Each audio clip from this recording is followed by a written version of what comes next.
What's good, kick and bass gang? It's your boy, and today we're going over kind of just all the mixing and mastering little secrets that I've accumulated over the ages here. So I got one of our recent works in progress pulled up, and we'll just take a listen, and then I'll kind of just show you guys every little thing that I use to just make stuff sound clean and loud. And let's hop right in.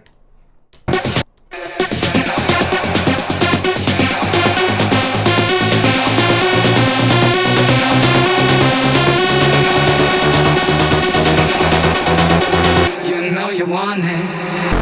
Yes, shut the fuck up.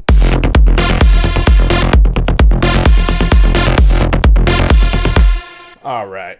So first things first, there's a couple things that I do with reference tracks that make things a lot easier. So for those of you that don't know, if you pull in a reference track and it's an MP3, a lot of the times it's going to be like the slightest bit of silence at the front. So you have to line that up so it doesn't sound like absolute shit or it's not in alignment. So if you just do command drag, make sure to put the kick transient on the grid so you know that it's lined up correctly. And after that, I always set up this switch if you haven't seen me do it. So if you do command K, I set up this reference switch. So command K is keyboard mapping, and you could touch anything that's orange and it'll turn it into like a shortcut thing. So I have the solo mapped to the tilde over here. And that just allows me to flip back and forth between the reference and my track whenever I need to.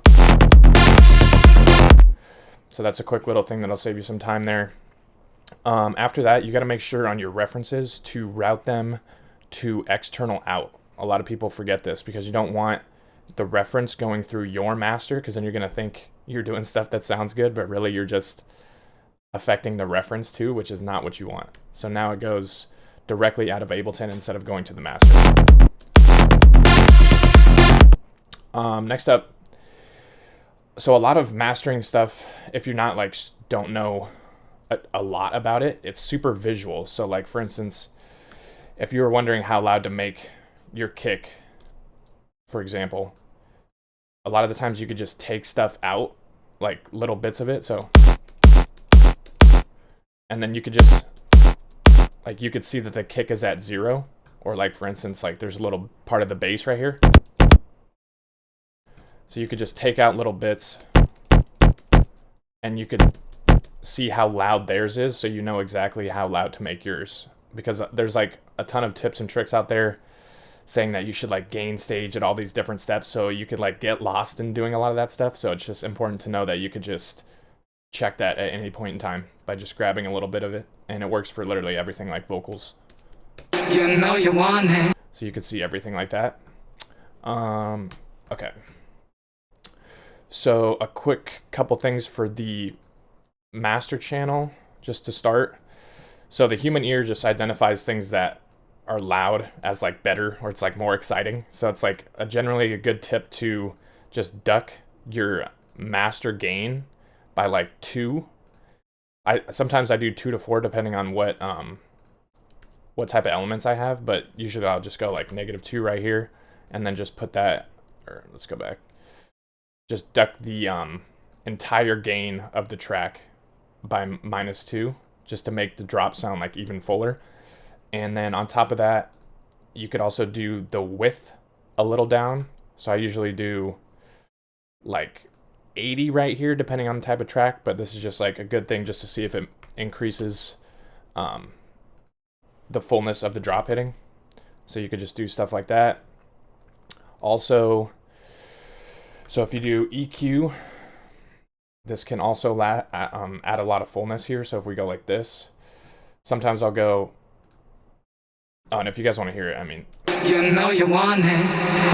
Yes, shut the fuck up. You know you want it. Yes, shut the fuck up. yeah, so it's super subtle, but at the end, it's going to add like that tiniest bit of like fucking impact on the drop. So that's just a good thing to do. Also, a lot of the times I will do this.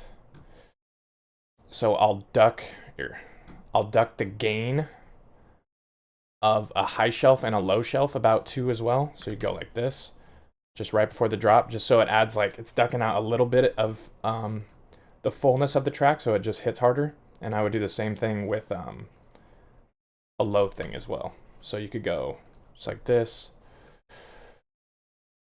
-2-ish. You could do crazy amounts, but usually around that level sounds pretty good. You know you want it. Yes, shut the fuck up. So it's going to be super subtle, but it does make a difference on the final. And then the last thing I would do is also a little bit of just taking out the highs as well. You don't have to do all of these, but sometimes it can sound good. So just like this. And then I would just go like barely anything. So like usually like right there. Yes, shut the fuck up.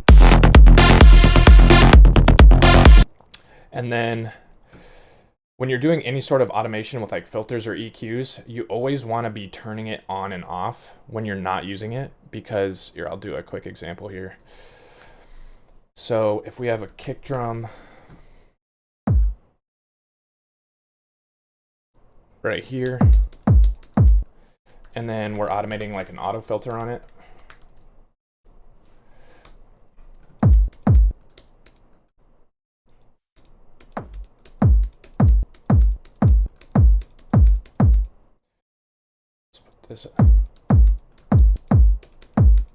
So it doesn't always work on everything, but a lot of the times, like even if you have this all the way down to here, it could like break the loudness of the sample. So let me try to here. I think if we boost it up like this.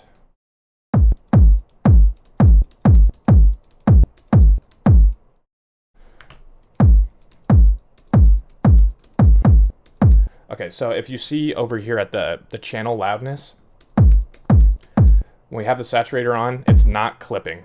But when we do the auto filters on, and even though it's like you think it's not doing anything, it's making this track clip. So you just want to be careful when you're filtering things to make sure that you turn it off when you're not using it. Okay. So let's go just like a speed run on like Ableton Effects. That'll be good for mixing and mastering. So if we just go like this, try to just show you every little thing that I do. So from the top here, so these are the most helpful ones. So if something is too harsh, let's do like, let's get a snare in here.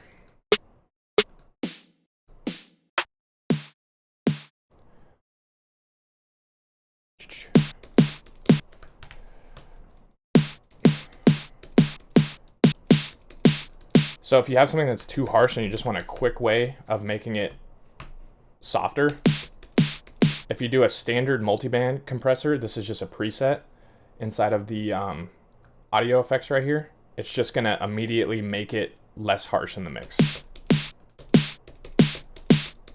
So you don't have to do some like crazy like ducking or like Pro Q3 type of stuff. So it fits way nicer with just this preset right here.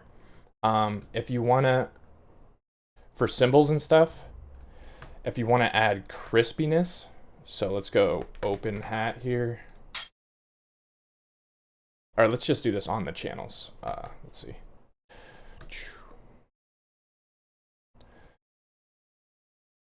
So let's go cymbals right here. So a good hack for just getting a little bit of life in your cymbals is this enhance preset. And this is just an overdrive preset. So if you just go here and overdrive enhance, this is just gonna give like a little bit of crispy high end to anything that might need it.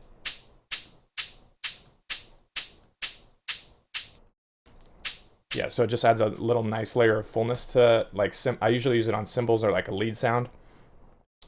Next up for drum stuff would be always messing around with just adding attacks to your kick. So as you can see here, we got the main kick, which I made, and then just adding attacks to your kick and then getting rid of the low end is just a way to add just a ton of fullness and punch to them without having to do like any crazy sort of EQ stuff.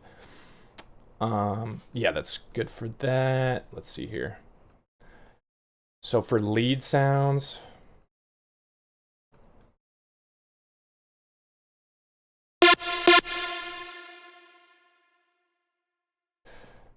so let's turn this off. If you want to make something fuller, there's a preset in here called OTT that I'm sure you've all heard about. But so the thing here is I have this preset called OTT gain comp. So when you put an OTT on something, what's happening is it's boosting all the frequencies together to add fullness. And then it generally decreases the volume of something, which is why, like, if you put it on by default, like, it sounds a lot quieter. But if you save a preset, so this one's called OTT gain comp, and I have it plus 10 right here. So this is adding the fullness, but making sure the volume is roughly the same. And you could just do that by just type in 10 right here, and then just save it right here. And then in terms of that, for just making anything fuller in general, it's good to just grab an OTT preset, put it around 50, and then, so the saturator is acting as like a limiter right here. So what I'll do is I'll just drag these up and down to make it a sound fit in my mix without like having to do a whole bunch of like craziness with an EQ. So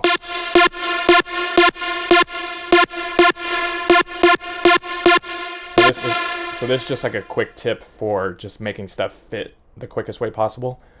And then after that, there's also this time knob. So if you have like a reverb before this, or there's like a long release on a sound, if you turn the time up, it'll stop bringing up the tail of the sound. So this is good for like a longer type of sound where you don't want it to compress the whole thing. So I generally have it at 500, but sometimes it can sound good at 1,000. Just a couple quick things to consider there. Let's see what else here. Let's go back. So if you want to make something sound more full, a quick little shortcut is this bit warmer preset in here.